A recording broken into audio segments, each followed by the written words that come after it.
আপনারা কেমন আছেন সবাই? আজকে ইনশাআল্লাহ তাআলা একটি গুরুত্বপূর্ণ বিষয় নিয়ে আপনাদের সাথে কথা বলবো। ওয়া মা তাওফীকি ইল্লা বিল্লাহ আলাইহি তাওয়াক্কালতু ওয়া ইলাইহি উনীব।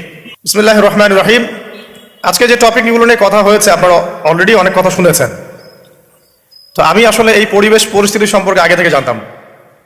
এখানে আসার পর আমি বুঝতে পারলাম যে আসলে আমরা পারিপার্শ্বিকভাবে কোন জায়গায় আছি। এখন ইনস্ট্যান্ট তো এই বিষয়ে অনেক কিছু বলা যায়, কিন্তু আমি ওইদিকে যাচ্ছি না। আমি আমার ক্ষুদ্র বুঝ অনুযায়ী রাসূলুল্লাহ সাল্লাল্লাহু আলাইহি ওয়াসাল্লামের যে শান, যে মর্যাদা, তিনি যে শেষ নবী এবং তারপরে যে কোনো নবী আসবে না, এবং কেন তিনি শেষ নবী, তার মধ্যে স্পেশালিটি কি কি আছে, এই বিষয়গুলো নিয়ে একটু সংক্ষিপ্ত কথা বলবো ইনশাআল্লাহ। ঠিক আছে? ওয়া মা তাওফীকি ইল্লা বিল্লাহ আলাইহি তাওয়াক্কালতু ওয়া ইলাইহি উনীব। আমি আলোচনা শুরু করতে চাচ্ছি একটা হাদিস থেকে। একদিন রাসূলুল্লাহ সাল্লাল্লাহু আলাইহি ওয়াসাল্লাম মসজিদের পাশ দিয়ে হেঁটে যাচ্ছেন, মসজিদে নববীর পাশ দিয়ে। তখন সাহাবায়ে কেরাম রাদিয়াল্লাহু আনহুম আজমাইন তারা মসজিদের মধ্যে বসে একটা বিষয় নিয়ে কথোপকথন করছিলেন। তো নবী সাল্লাল্লাহু আলাইহি ওয়াসাল্লাম জিজ্ঞাসা করলেন যে তোমরা কি নিয়ে কথা বলছো, তোমরা কি নিয়ে কথোপকথন করছো? তখন সাহাবায়ে কেরাম রাদিয়াল্লাহু আনহুম তারা বলছেন যে আমরা কিয়ামতের আলামতগুলো নিয়ে কথা বলছিলাম। কি নিয়ে কথা বলছেন? কিয়ামতের আলামতগুলো নিয়ে সাহাবীরা কথা বলছেন। তো সাহাবীদের কিয়ামতের আলামত নিয়ে কথা বলার কি দরকার ছিল? তাদের সময় তো আর কিয়ামত হবে না। দরকার ছিল কি? সচেতনতা। তারা ফিতনায় নিজেরা যেন না পড়ে যান, এই জন্য সতর্ক থাকতে চাইতেন।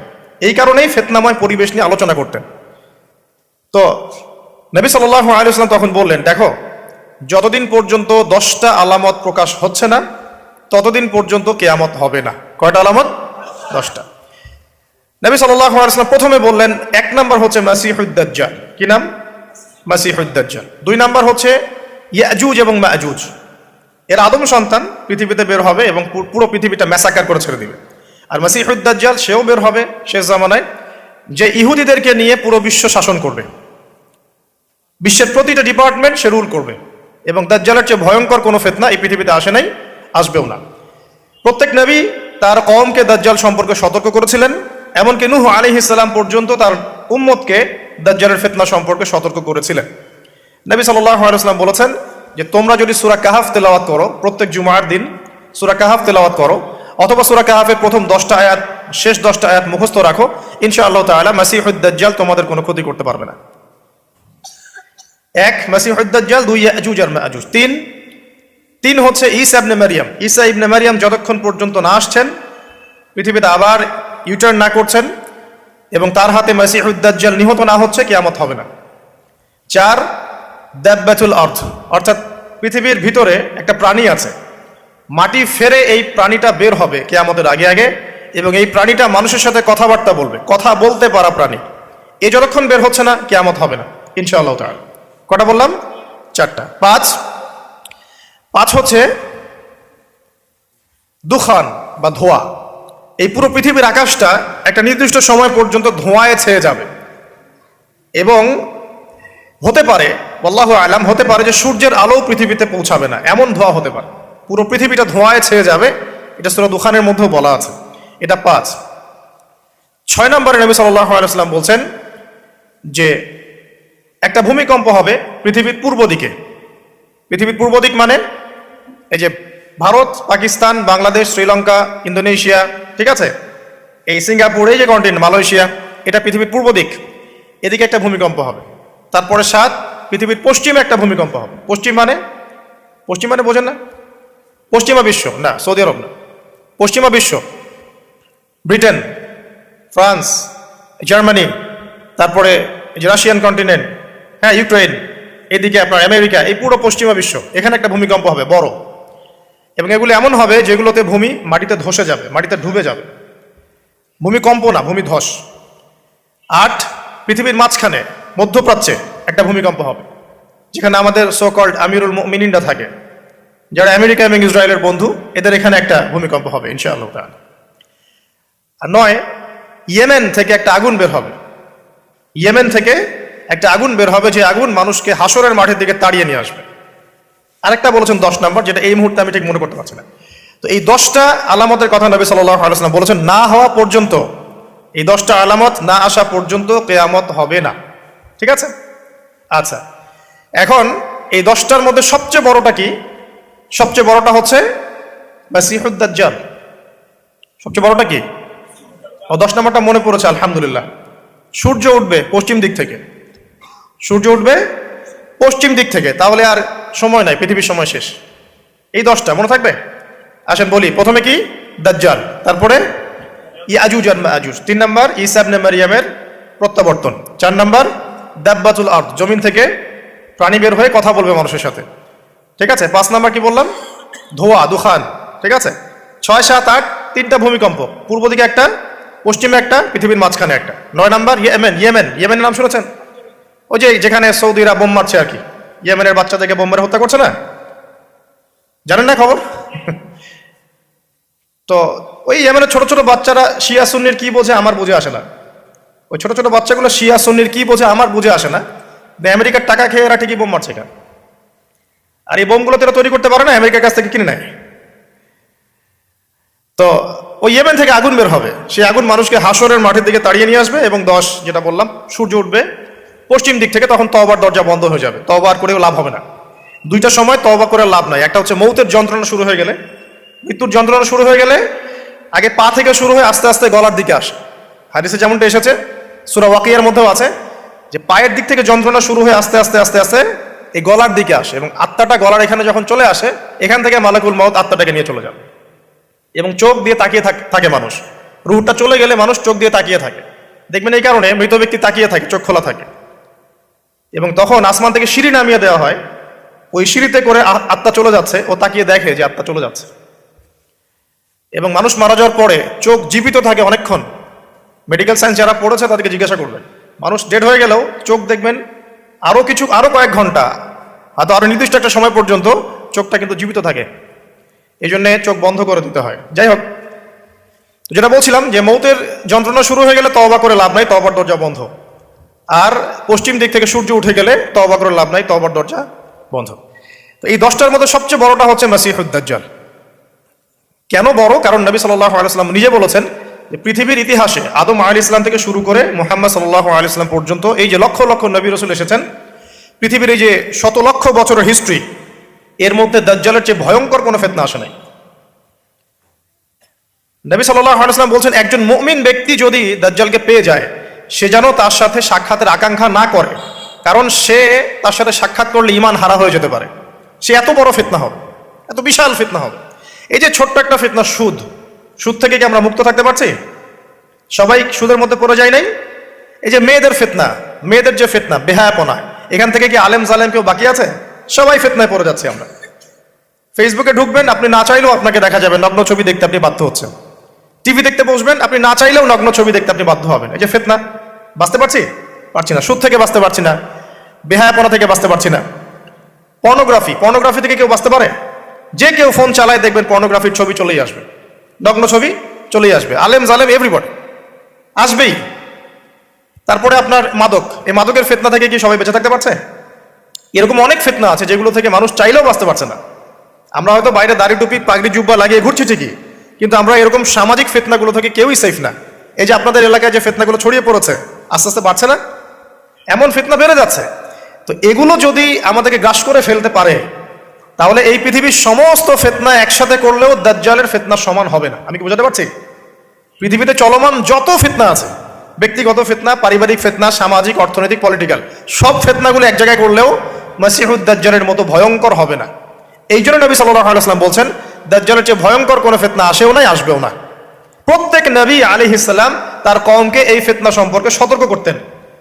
এমনকি এক্সাম্পল দিতে গিয়ে নবী সাল্লাল্লাহু আলাইহি ওয়াসাল্লাম বলছেন, নূহ আলাইহিস সালাম, ওই কত বছর আগের নবী, তিনি পর্যন্ত তার কওমকে দাজ্জাল সম্পর্কে সতর্ক করেছেন। সে কোথায় আছে? সে পৃথিবীতেই আছে। তার কি জন্ম হয়েছে? উত্তর হ্যাঁ, তার জন্ম হয়েছে। সে কি এখন আত্মপ্রকাশ করেছে? উত্তর না, সে এখনো মানুষের রূপে আত্মপ্রকাশ করে নাই। সে কাদেরকে নিয়ে বিশ্ব শাসন করবে? উত্তর জিউসদেরকে নিয়ে, ইহুদিদেরকে নিয়ে। দাজ্জাল কাদেরকে নিয়ে বিশ্ব শাসন করবে? ইহুদিদেরকে নিয়ে। আমার কথা কি বোঝা যায়? নবী সাল্লাল্লাহু আলাইহি ওয়াসাল্লাম বলেন, সে এত বড় ফিতনা, সে 40 দিন পৃথিবীতে বিচরণ করবে। কয়দিন? 40 দিন। যার প্রথম দিনটা হবে 1 বছরের সমান, দ্বিতীয় দিনটা হবে 1 মাসের সমান, তৃতীয় দিনটা হবে এক সপ্তাহের সমান, এবং বাকি দিনগুলো হবে আমাদের দিনের মতোই। নবী করিম সাল্লাল্লাহু আলাইহি ওয়াসাল্লাম বিভিন্ন হাদিস থেকে বলেছেন যে দাজ্জাল সারা বিশ্বটাকে শাসন করবে। কিরকম? মানে সে ইলাহ দাবি করে বসবে, আল্লাহ পাক তাকে কিছু অলৌকিকত্ব দিবেন মানুষকে ফিতনায় পরীক্ষা করার জন্য। যারা ওর উপর ঈমান আনবে, দাজ্জালের প্রতি ঈমান আনবে, দাজ্জাল ওদেরকে জান্নাত দিবে। তারা এক হাতে থাকবে জান্নাত, এক হাতে জাহান্নাম, মানে অরিজিনাল জান্নাত জাহান্নাম নয়, কারণ জান্নাত জাহান্নামকে হাতে নিয়ে ঘোরা যায়? যায় না। আমাদের কিছু প্রোটেস্ট্যান্ট মুসলিম ভাই আছে, তারা মনে করে যেটা হাদিসের শব্দ ওইটাই, মানে হাদিসে যেটা শব্দ সেটাই, এর কোনো ইন্টারপ্রিটেশন ব্যাখ্যায় তারা বিশ্বাস করে না। তাহলে এক হাতে জান্নাত এক হাতে জাহান্নামের ব্যাখ্যা আপনি কি করবেন? সত্যি সত্যি কি হাতে জান্নাত জাহান্নাম নিয়ে কেউ ঘুরতে পারে? পারে না। মানে কি? মানে হচ্ছে যদি কেউ দাজ্জালকে অনুসরণ করে, তার আনুগত্য করে, দাজ্জাল তাকে জান্নাতের নাজ নেয়ামত দিবে, পৃথিবীতে নাজ নেয়ামত দিবে, সে স্বাচ্ছন্দ্যে থাকে, তার ফাইন্যান্সিয়াল অবস্থা ভালো হবে, তার স্ট্যাটাস ভালো হবে, পৃথিবীতে ভালো থাকবে। আর যদি কেউ দাজ্জালকে অস্বীকার করে, তার বিরুদ্ধে দাঁড়ায়, তখন দাজ্জাল তাকে অত্যাচার করবে, অন্যায় করবে, জুলুম করবে, তার অবস্থা পৃথিবীতে হেয় প্রতিপন্ন হয়ে যাবে। জান্নাত জাহান্নাম। দাজ্জাল এর বাহন হবে একটা গাধা। নবী সাল্লাল্লাহু আলাইহি ওয়াসাল্লাম বলছেন সেই গাধার লম্বা প্রশস্ত কান থাকবে, যেই কানের নিচে কত হাজার মানুষ আশ্রয় নিতে পারবে। তো এখন এটা কি সত্যিকারের গাধা? দাজ্জালের কানের কথা বলা হচ্ছে, এই কানটা কি সত্যিকারের কান? যার নিচে এমন কোনো গাধা কি আছে বড় কানওয়ালা যে আকাশে উঠতে পারে? এমন কোনো গাধা কি আছে যে আকাশে উঠতে পারে, যার বড় কান আছে, যার কানের নিচে হাজার হাজার মানুষ আশ্রয় নিতে পারে? আছে? নাই। তাহলে নিঃসন্দেহে এটা বাস্তবিক গাধা বোঝানো হচ্ছে না, বোঝানো হচ্ছে এমন কোনো বাহন যেটা আকাশ ফ্লাই করতে পারে এবং এত অত্যাধুনিক হবে যার যার পাখার নিচেই হাজার মানুষ আশ্রয় নিতে পারবে। এয়ারক্রাফট হতে পারে, আল্লাহু আ'লাম। আচ্ছা, আলোচনা হয়তো অনেক হাই স্কেলে চলে যাচ্ছে, আমি একটু কমাই নিয়ে আসি। এক কথায় সংক্ষিপ্ত করে বোঝেন, দাজ্জাল পুরো বিশ্বটাকে রুল করবে, শাসন করবে। ঠিক আছে? কাদেরকে নিয়ে শাসন করবে? কাদেরকে নিয়ে? ইহুদিদেরকে নিয়ে। আচ্ছা, ইহুদিদের মধ্যে দুটো ভাগ আছে। এক ভাগ হচ্ছে সত্যিকার অর্থেই কিছু কিছু ক্ষেত্রে তারা তাওরাত, এই যে জাবুর, ইনজিল, এগুলোর প্রতি একটু মানে অনুগত আর কি। আরেকগুলো আছে বেশিরভাগই এরা হচ্ছে বদ প্রকৃতির।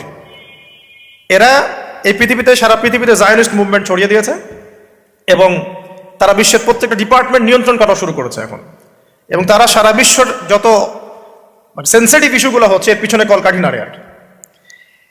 এখন যদি কাউকে মনে করেন আপনাকে যদি বিশ্ব শাসন করতে হয় এবং আপনার সাথে কিছু অনুসারী থাকে, তাহলে আপনাদেরকে কিছু কাজ করতে হবে। তো আমার কথা বোঝেন। মনে করেন যে আমি বিশ্ব যদি শাসন করতে চাই, তাহলে আমার তো কিছু মানুষ লাগবে, লাগবে না? লাগবে। আচ্ছা, তারপরে আমার তো একটা ভূখণ্ড লাগবে, লাগবে না? একটা দেশ লাগবে না? একটা সার্বভৌমত্ব লাগবে না? আমাকে পৃথিবীর সমস্ত অর্থনৈতিক বিষয়গুলো নিয়ন্ত্রণ করতে হবে না? কারণ ইকোনমি নিয়ন্ত্রণ করতে না পারলে কি ওয়ার্ল্ডকে শাসন করতে পারবে? মনে করেন ওয়ার্ল্ডের ব্যাংকিং সিস্টেম, ইকোনমিকে কেউ নিয়ন্ত্রণ করছে না, সে কি রুলিং স্টেট হতে পারবে? শ্রীলঙ্কা, সে কি বিশ্বের রুলিং স্টেট?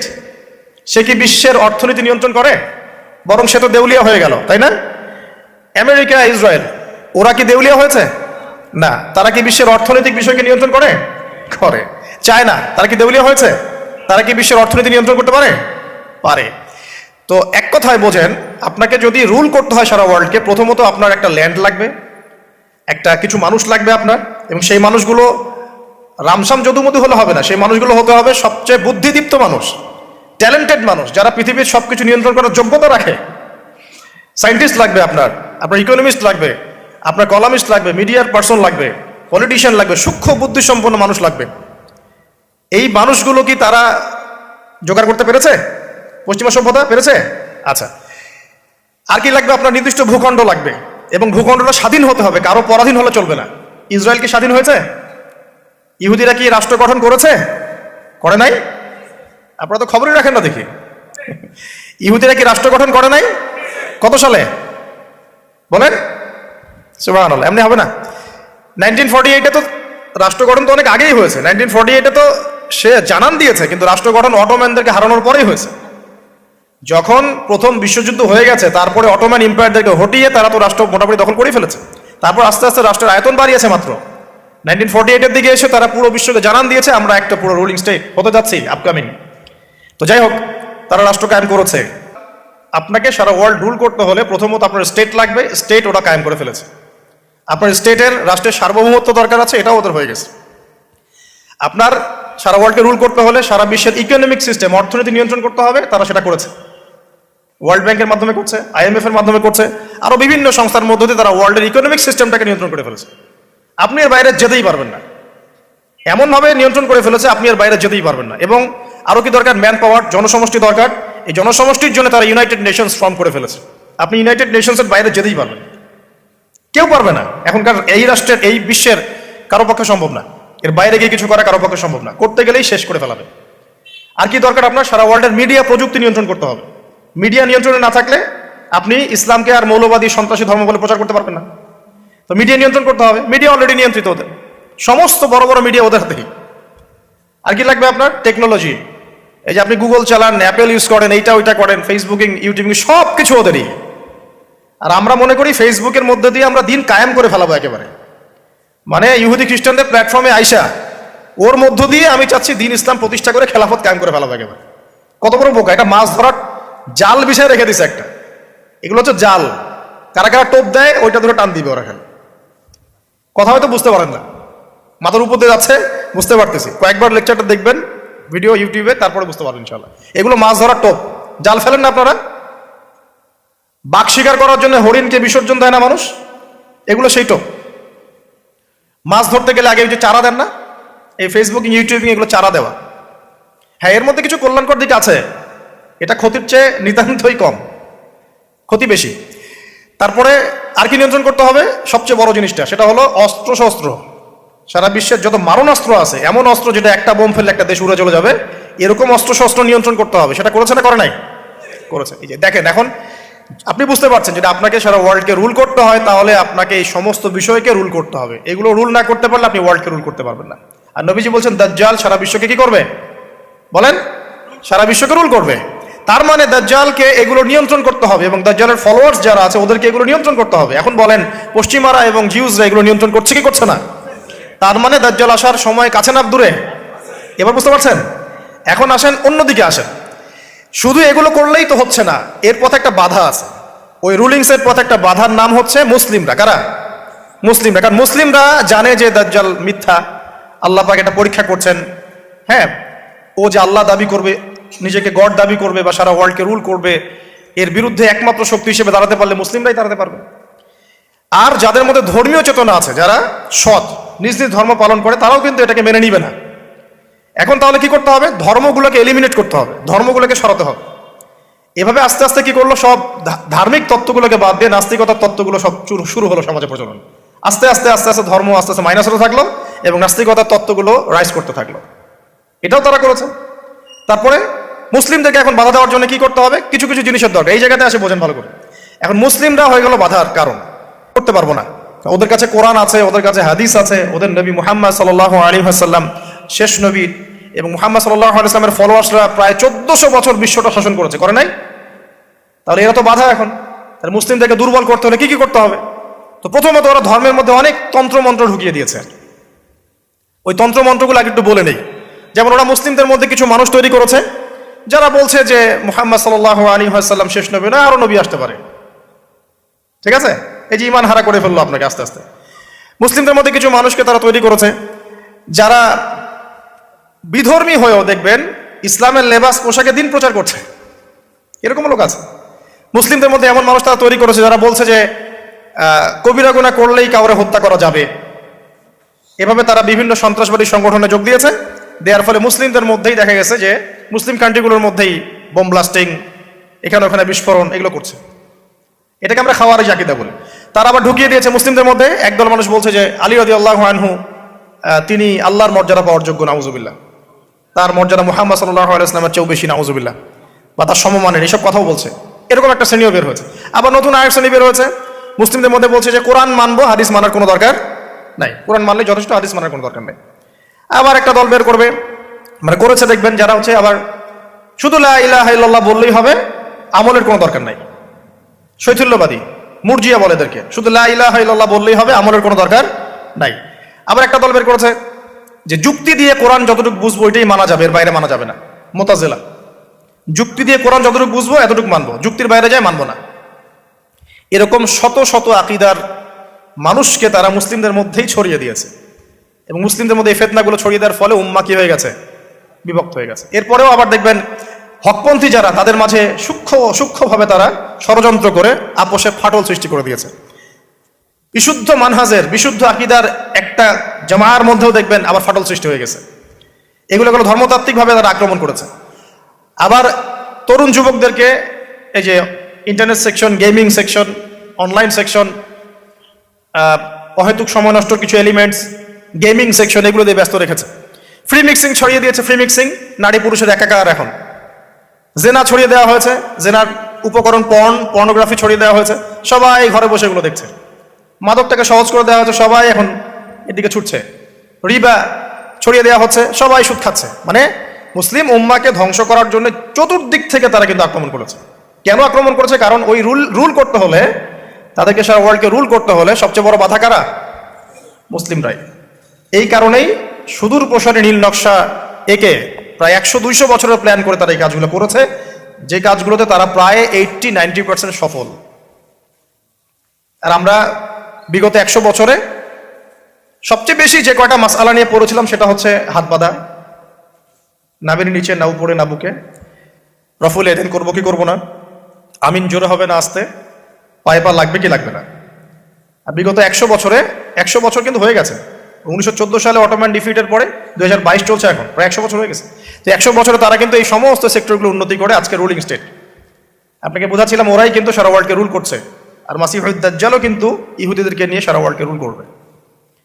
আচ্ছা, এখন বুঝতে পারছেন অলরেডি যারা বিচক্ষণ শ্রোতা, যে এই পরিস্থিতিটা শুধুমাত্র ওদের সাফল্য বললে ভুল হবে। এখানে সবচেয়ে বড় কথা আমাদের ব্যর্থতা।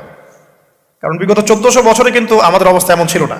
ওমর রাদিয়াল্লাহু আনহুর যুগে আমাদের অবস্থা এমন ছিল, আবু বকর সিদ্দিকের যুগে এমন ছিল, তারপরে আপনার উসমান আলী রাদিয়াল্লাহু আনহুমা তাদের যুগে কি আমাদের অবস্থা এমন ছিল? 4 খলিফার যুগ ছিল প্রায় 30 বছর। কত বছর? 30 বছর। 30 বছর ইসলামী খেলাফা চলেছে। তার আগে নবী সাল্লাল্লাহু আলাইহি ওয়াসাল্লাম 23 বছরে সমাজ সংস্কার করেছেন। ওই 23 বছর যদি ধরি, পরে 30 বছর এখানে কিন্তু ইসলামের জয় জয়কার। 4 খলিফার পরেও উমাইয়ারা শাসন এসেছে। কারা আসছে? উমাইয়ারা শাসন করেছে প্রায় 80-90 বছর বা 92 বছর। এই 92 বছরেও কিন্তু মুসলিমদের অবস্থা এমন ছিল না। ছিল? কথা বুঝতে পারছেন না? ছিল না। তারপরে শাসনে এসেছে আব্বাসীয়রা শাসন করেছে প্রায় 550 বছর। কত বছর? কথা বলেন। প্রায় 550 বছর। এই 550 বছরেও মুসলিমদের অবস্থা এমন ছিল না যেমনটা এখন আজকে আছে। তারপরে ফাতিমি খেলাফত গিয়েছে, তুলুনি খেলাফত গিয়েছে, এদিকে মামলুকদের শাসন গিয়েছে, কর্ডোভার ইসলামী খেলাফত গিয়েছে, মোগলরা চলে গেছে, উসমানীয়রা চলে গেছে। মুসলিমদের অবস্থা কিন্তু এমন ছিল না। এই হিস্ট্রিগুলো কয়জন জানো? এই 1400 বছর ইসলামের হিস্ট্রিগুলো কয়জন জানো? এই 1400 বছরে আমাদের অবস্থা কিন্তু এমন ছিল না। এখন বর্তমান সিচুয়েশন আর এই 1400 বছরের সিচুয়েশনকে আমরা মিলাতে পারছি না। করণীয় কি আপনার? কেন হলো এই অবস্থা? মানে কি করতে হতো বা কি করা উচিত? কেন হলো এই অবস্থা? মোটা দাগে কয়েকটা কথা হচ্ছে, আমরা বেশিরভাগই ইল্লা মাশা আল্লাহ, আমরা বেশিরভাগই কোরআন এবং সুন্নাহ থেকে দূরে সরে আসছি, 1 নাম্বার। 2 নাম্বার, আমরা বেশিরভাগই আমলের দিকে জোর যতটা না দিয়েছি, ইলম অর্জন, জ্ঞান অর্জনের দিকে অত বেশি জোর দেইনি। কথা বুঝতে পারছেন না মনে হয়? আমরা আমলের দিকে জোর দিচ্ছি না এমন না, আমল করতে চাই আমরা খুব, কিন্তু কোরআন সুন্নাহর গভীর জ্ঞান অর্জন করা এবং সমসাময়িক বিশ্বের জ্ঞানগুলো অর্জন করার দিকে আমরা কিন্তু খুব একটা ফোকাস করছি না। আবার অনেকে তো এখন পর্যন্ত এই যুগে এসেও জেনারেল শিক্ষাকে স্বীকৃতি দিচ্ছেন না। এই শিক্ষাটার দরকার আছে, কোরআন সুন্নাহর সাথে এই শিক্ষাটা অর্জন করলে বিশ্বকে এগিয়ে নেওয়া যাবে, আমরা তো স্বীকৃতি দিচ্ছি না। ইংরেজি শিখলে এখনো অনেকে চুলকানি হচ্ছে, না দরকার নাই, ম্যাথামেটিক্সের দরকার নাই, সায়েন্সের দরকার নাই, আইসিটির দরকার নাই, হ্যাঁ, আন্তর্জাতিক বিশ্ব সম্পর্কে জানার দরকার নাই। এগুলো কিন্তু আমরা এখনো ঢুকাচ্ছি না, ঢুকালেও খুব লো স্কেলে, যেটাতে খুব একটা কাজ হচ্ছে না। তো দেখেন, আমরা আমলের দিকে খুব ফোকাস করেছি ঠিকই, কিন্তু পরিপূর্ণ জ্ঞান অর্জনের কনস্ট্রাকটিভ সিলেবাসের দিকে আমরা কিন্তু সবাই ফোকাস করি নাই। বিগত 100 বছর আমরা পিছিয়ে আসছি এখানে। আবার যারা জেনারেল লাইনে পড়েছি আমরা বেশিরভাগ, তারা মাশাআল্লাহ 20-25 বছর পড়েছি, এখানে আবার আমরা ইসলামটা পাই নাই। এখানে ইসলাম থেকে আমরা আবার সরে আসছি। আমরা অনেক কিছু শিখেছি, ডক্টর হয়েছি, ইঞ্জিনিয়ার হয়েছি, পলিটিশিয়ান হয়েছি, ইকোনমিস্ট হয়েছি, কিন্তু ইসলামিক বেসিক জিনিস জানি না। অজুর ফরজ জানি না, নামাজের ফরজ, ওয়াজিব, সুন্নাত, মুস্তাহাব জানি না। আছে না? ফরজ গোসল কেমন করে করতে হয় সেটাও আমরা বুঝতে পারছি না, জানি না অনেকেই। পরে যখন হেদায়েত আসে তখন আবার পড়াশোনা শুরু করি, তখন জানি। সিলেবাস ওয়াইজ আপনি পাচ্ছেন না। এখানে জ্ঞানের একটা দৈন্যতা আছে না, মেরুকরণ আছে না, এই জ্ঞানের মেরুকরণ হচ্ছে দায়ী, প্রথম কথা। তারপরে হচ্ছে কোরআন সুন্নাহ থেকে সরে আসা, 2 নাম্বার। 3 নাম্বার, আমল করেছে ঠিকই, কিন্তু পরিপূর্ণ আমলে আমরা বিশ্বাসী না অনেকেই।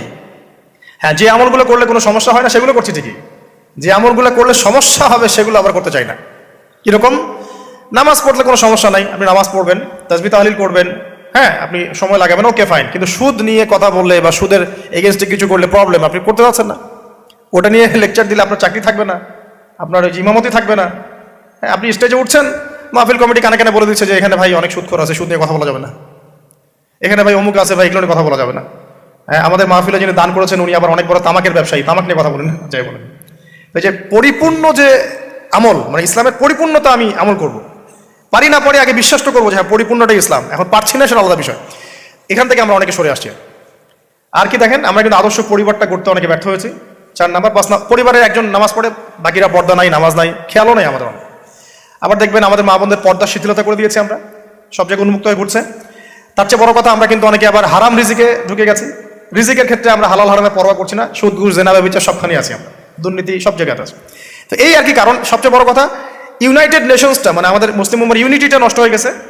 সবাই বাহ্যিকভাবে যদি বলি আমরা সবাই ভাই ভাই, কিন্তু আপোষে আমরা আসলে হিংসাত্মক মনোভাব মানে পোষণ করছি, বোধ পলিটিক্যালি এবং ধর্মতাত্ত্বিকভাবেও।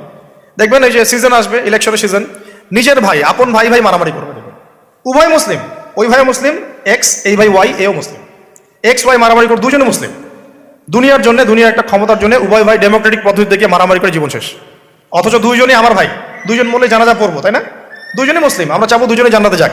একইভাবে ধর্মের দিকে দেখবেন, 2টা মুসলিম দল এই রক্ত মাংস খাওয়া খাওয়াই করছে, 2টা মুসলিম বক্তা একজন একজনকে কামড়াকামড়ি করছে, 2টা মুসলিম মানে মানহাজের মানুষ উভয় একে অপরকে কাদা ছড়াছড়ি করছে। এই যে ছোট মানসিকতা, মানে কি বলবো, যে মিন মাইন্ডেড সাইকোলজি, এটা আমাদের উম্মার ভাঙনের জন্য অনেকটা দায়ী আর কি। আমরা লিবারেল হতে পারি নাই, উদার হতে পারছি না, সবাইকে ভাই মনে করতে পারছি না, এবং সবার কল্যাণকামী হওয়ার মানসিকতাটা হারিয়ে যাচ্ছে। এই জিনিসগুলো আমাদের পিছিয়ে পড়ার অন্যতম কারণ হয়ে দাঁড়িয়েছিল আর কি। আর পলিটিক্যাল ইস্যুগুলো তো বাদ, কারণ আমরা তো ওই লেভেলে যাই নাই। এখন তো ইসলামিকভাবে ওইটা সব জায়গায় ইম্পোজ করা হয় নাই, এই কারণে আপনি ওয়ার্ল্ড অ্যাফেয়ার্সে গিয়ে ইসলাম নিয়ে কথা বলতে পারছেন না। তো অনেকগুলো কারণে আমরা পিছিয়ে পড়েছি। এই কারণগুলো কিভাবে সলভ করা দরকার সেটা আপনারা আরো ভালো বুঝতে পারছেন। জ্ঞান অর্জনের দরকার আছে, এখন আমল বাড়িয়ে দেওয়া দরকার আছে, আদর্শ পরিবারের প্রয়োজন আছে, হালাল রিজিকের প্রয়োজন আছে, পর্দায় চলে আসার দরকার আছে, আমাদের আগামী প্রজন্মকে মানুষ করার দরকার আছে, উম্মার ঐক্যবদ্ধতার পিছনে কাজ করার দরকার আছে, এবং ইসলামের বিরুদ্ধে যে বিভ্রান্ত মতবাদগুলা, এগুলোর বিপক্ষে দালিলিক জবাব দেওয়ার প্রয়োজন আছে এখন। তো এভাবে কিন্তু আমরা আবারও ওই নতুন জায়গায় আসতে পারবো ইনশাল্লাহ। আমি হতাশাবাদীদের অন্তর্ভুক্ত নই, আমি ব্যক্তিগতভাবে, এবং এই উম্মাহ কখনো হতাশ হবে না ইনশাল্লাহ। কারণ নবী সাল্লাল্লাহু আলাইহি ওয়াসাল্লাম মাত্র 23 বছরের মধ্যে যদি আইয়ামে জাহিলিয়াতকে পরিবর্তন করে ফেলতে পারেন, তাহলে সেই আল্লাহ যদি জীবিত থাকেন, সেই নবীর সুন্নাহ যদি জীবিত থাকে, এবং সেই কোরআন যদি আমাদের হাতে থাকে, আজকেও সম্ভব সারা ওয়ার্ল্ডের প্রেক্ষাপট পরিবর্তন করা। আমরা বড় স্বপ্ন দেখতে চাই, ছোট স্বপ্ন দেখবেন কেন, বড় স্বপ্ন দেখবেন। এই স্বপ্নের উপর দাঁড়িয়েই তো ইনশাল্লাহ ইমাম মাহদী এই বিশ্বে ইসলাম প্রতিষ্ঠা করবেন, করবেন না? তিনি কেমন করে করবেন? তিনি তো একা, কেমন করে করবেন? নিঃসন্দেহে তার কিছু মানুষ থাকবে যারা তার মতো করে চিন্তা করে, যারা পরিপূর্ণ ইসলাম পালনে নিজেকে উৎসর্গ করতেও প্রস্তুত থাকবে। এমন তো কিছু মানুষ তিনি নিয়ে আসবেন, তিনি তো পারবেন। ঈসা ইবনে মারিয়াম তো আসবেন, আমি বললাম 10টা আলামত, তার মধ্যে একটা হচ্ছে ঈসা ইবনে মারিয়াম আসবেন, এবং তিনি এই জুলুমের ভিত্তিটা উপড়ে ফেলবেন।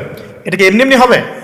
অনেক ত্যাগ হবে, অনেক তিতিক্ষা হবে, অনেক পরিশ্রম হবে, হ্যাঁ তাদের ইফোর্ট থাকবে, সারা বিশ্ব